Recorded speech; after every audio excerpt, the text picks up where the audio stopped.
আপনি একটু সুন্দর, এত সুন্দর দোয়া করলেন। আল্লাহর নবী বলেন, আয়েশা খুশি হওয়ার কোনো কারণ নাই, এত বেশি খুশি তুমি হয়ে যাও না।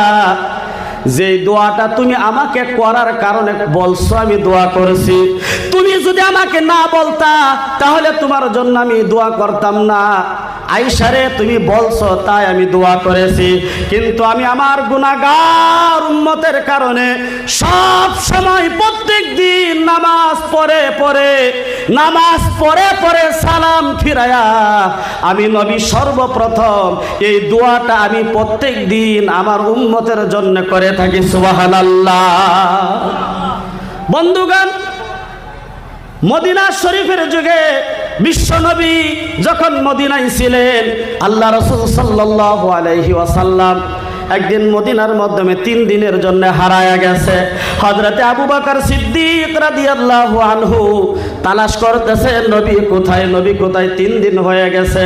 হযরতে উমর ফারুক রাদিয়াল্লাহু আনহু তালাশ করতেছেন নবী কই, নবী কই, নবী তো নাই, নবী তো মদিনার জমিনের মাধ্যমে নাই। এইভাবে সাইয়েদনা আবু বকর সিদ্দিক রাদিয়াল্লাহু আনহু হাতের মাধ্যমে তরবারি নিয়া খুঁজতেছে নবী কোথায়। যদি নবীকে পাওয়া যদি না যায়, মদিনার জমিনের মাধ্যমে নবীর যদি কোনো মুনাফিকে ক্ষতি করে থাকে তাহলে আমার তলোয়ারের সাথে তার যুদ্ধ হবে। আবু বকর সিদ্দিক রাদিয়াল্লাহু আনহুর বলার সাথে সাথে হযরত উমর ফারুক রাদিয়াল্লাহু আনহু বলতেছেন, নবীকে যদি কেউ ক্ষতি করে থাকে, নবীকে যদি কেউ আঘাত করে থাকে, মুনাফিকেরা যদি নবীকে মাইরা থাকে, তাহলে আমি উমরের তলোয়ার থেকে কোনো মুনাফিকের কল্লাস্তা থাকবে না। পাগল হয়ে গেছে। ইতিহাসের মাধ্যমে লেখা, সিরাতের মাধ্যমে লেখা বন্ধুগণ, ওই 3 দিন মদিনার জমিনে ছোট ছোট ছোট ছোট সন্তানেরা, যেই সন্তানেরা মায়ের স্তনের দুধ খায় বন্ধুগণ, কচি বাচ্চা মার দুধ খায়া জীবনটাকে রাখে, ওই সন্তান যেই সন্তান মার দুগ্ধ খায় বন্ধুগণ, ওই 3 দিন মদিনার কচি কচি বাচ্চারা পর্যন্ত নবীর দুঃখে দুঃখিত হইয়া তারা মার দুধ খাওয়া পর্যন্ত ছেড়ে দিছে। মদিনার কোন চুলার মাধ্যমে 3 দিন পর্যন্ত আগুন জ্বলে নাই বন্ধুগণ, সবে খাওয়া পানি ছেড়ে দিছে। আবার বন্ধুগণ, 3 দিন নবী কোথায় গেল? মদিনা থেকে হযরতে আলী রাদিয়াল্লাহু আনহু তালাশ করতেছে।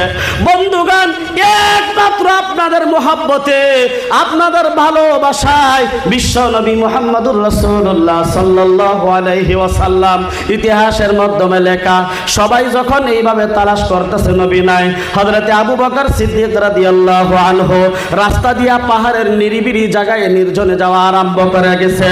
ওই রাস্তার মাধ্যমে গিয়া দেখে একটি রাখাল কয়েকটি উট নিয়ে দাঁড়ায়া রইছে। ওই ভাইটাকে, যুবকটাকে বলছেন, হে যুবক ভাই, তুমি কি এই রাস্তা দিয়া কি বিশ্ব নবীকে যাইতে দেখছো?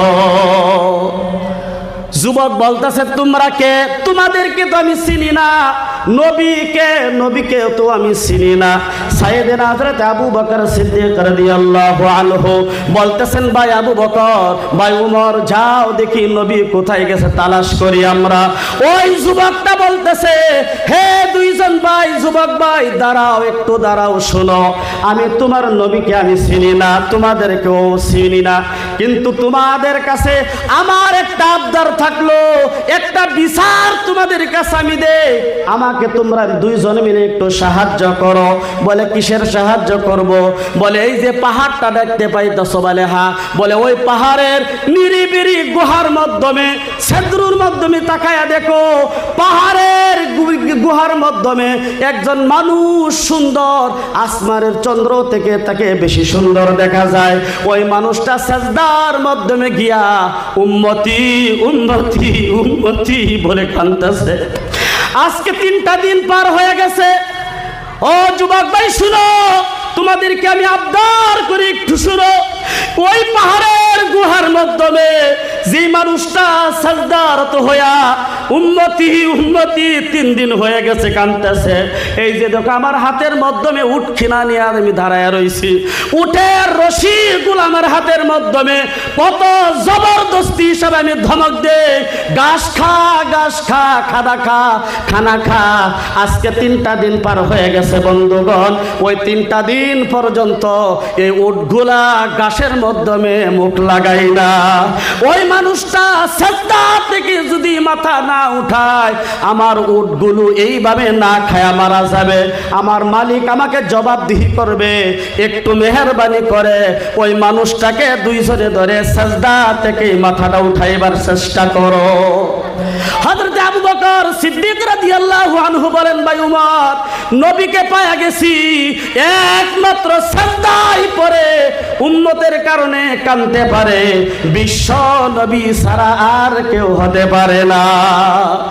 বন্ধুগণ, দুজনই পাগলের মতন দৌড়াদৌড়ি আরম্ভ করে দিছে। কিছুক্ষণ যাওয়ার পর নবীর সারা শরীরের ঘ্রাণ তাদের নাকের মাধ্যমে লাইগা গেছে। বন্ধুগণ, দরজার কিনারে দাঁড়ায় দেখে নবী সাজদার মাধ্যমে মাথা দিয়ে কাঁদতেছে। হযরত আবু বকর সিদ্দিক রাদিয়াল্লাহু আনহু বলেন, ইয়া রাসূলুল্লাহ, ইয়া হাবিবাল্লাহ, আপনার আর কাঁদতে হবে না, আর কাঁদতে হবে না। উম্মতের চিন্তা এতভাবে কঠোরভাবে আপনি কাঁদতেছেন, ইয়া রাসূলুল্লাহ, আমি কথা দিলাম, ওয়াদা করলাম, আমি আমার যত ইবাদত আমল ইবাদত বন্দেগী আছে, আমি আবু বকরের সমস্ত আমল ইবাদত বন্দেগী আমি আপনার গুনাহগার উম্মতের জন্য দান করে দিলাম। সুবহানাল্লাহ। 2 নম্বরে হযরতে উমর ফারুক রাদিয়াল্লাহু আনহু বলতেছেন, ইয়া রাসূলুল্লাহ, আপনি সাজদা থেকে মাথা উঠান, আমি উমরের সমস্ত ইবাদত বন্দেগী আপনার গুনাহগার উম্মতের জন্য দান করে দিলাম। এইভাবে যখন বিশ্ব নবী মাথা থেকে সাজদা থেকে যখন মাথা উঠাই নাই, এরপরে বলতেছেন, হে উমর, শোনো ভাই, নবীর মাথা উঠানো যাবে না যতক্ষণ পর্যন্ত হাসান হুসাইন না আসবে, নবীর মেয়ে ফাতিমা না আসবে, ততক্ষণ পর্যন্ত নবী মাথা সিজদা থেকে উঠাবে না। দৌড় দিয়ে আলীকে বললেন, আলী, নবীর সন্ধান পেয়ে গেছি। নবী পাহাড় নিরিবিলি জায়গায় সিজদায় পড়ে উম্মতের চিন্তায় উম্মতি উম্মতি বলে কাঁদতেছে। সবাই মিলে বললেন, ফাতিমা, আব্বার খবর পাওয়া গেছে। বলে, কোথায় পাওয়া গেছে? মুনাফিকেরা কি মাইরা ফালাইছে? বলে, না না না, আব্বা পাহাড়ের মাধ্যমে, গুহার মাধ্যমে, পাথরের মাধ্যমে সাজদা দিয়া উম্মতের চিন্তায় কাঁদতেছে। ফাতিমা বললেন, হাসান হুসেন, চল, তোর নানা তোদেরকে সারা সাজদা মাথা থেকে উঠাবে না। দৌড় দিয়া নবীর সম্মুখে হাজির হয়ে গেলেন, বলতেছেন, ইয়া আমার আব্বাজান, আপনি 3টা দিন পার হয়ে গেছে, মদিনার জমিনে মানুষে খানা পিনা সবকিছু ছেড়ে দিছে, মদিনার জানোয়ার পর্যন্ত বিলবিলানি আরম্ভ করে দিছে, জমিন গুলার মাধ্যমে বৃষ্টি হওয়া বন্ধ হয়ে গেছে। ইয়া রাসূলুল্লাহ, আপনি সাজদা মাথা থেকে উঠান, কচি কচি বাচ্চারা না খায়া মারা যাবে। ইয়া রাসূলুল্লাহ, আপনি মাথা থেকে উঠান, আর চিন্তা করিয়েন না, আমি ফাতিমার সমস্ত আমল ইবাদত বন্দেগী আমি আপনার গুনাহগার উম্মতের জন্য দান করে দিলাম। সুবহানাল্লাহ। এইভাবে হাসান হুসাইনকে কুরবানি দান দিয়ে দিলেন। এরপরে আল্লাহ তাআলা বলতেছেন, জিবরাইল, তাড়াতাড়ি যাও, গিয়া বলো নবীকে আর কাঁদতে হবে না, হাসরের ময়দানে নবীকে জিজ্ঞাসা করা ছাড়া নবীর একটা উম্মত জাহান্নামে দিব না। সুবহানাল্লাহ, নারে তাকবীর। আল্লাহ তাআলা আমাদের সকলকে যা কিছু আলোচনা হয়েছে বুঝার জন্য আমল করবার তৌফিক দান করুক। আমরা বলি আমিন।